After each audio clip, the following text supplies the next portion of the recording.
Kwa mujibu wa mtandao wa Axios umeripoti kuwa Teherani na Washington zimekubaliana kusitisha mashambulizi katika Ghuba ya Uajemi na kufanya mazungumzo ya moja kwa moja katika siku chache zijazo mjini Doha huko Qatar. Mwandishi wa Axios Baraka David aliandika Jumapili jioni kwamba afisa mmoja mwandamizi wa Marekani amesema Marekani na Iran zimekubaliana kuacha kushambuliana na kwamba pande hizo mbili zinatarajia kukutana mjini Doha siku ya Jumanne kutafuta suluhu ya tofauti zao kuhusu mgongano wa Hormuz.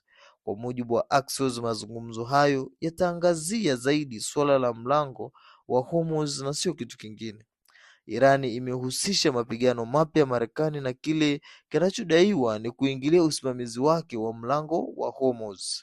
Waziri wa mambo ya nje Iran Abbas amesema wakati wa ziara yake nchini Iraq kwamba kufunguliwa kikamilifu kwa mlango wa Hormuz kwa mujibu wa makubaliano na Marekani ni jukumu la Teherani pekee, na kwamba kulingana na mchakato huo kutavuruga juhudi hizo na kuongeza mvutano katika eneo hilo.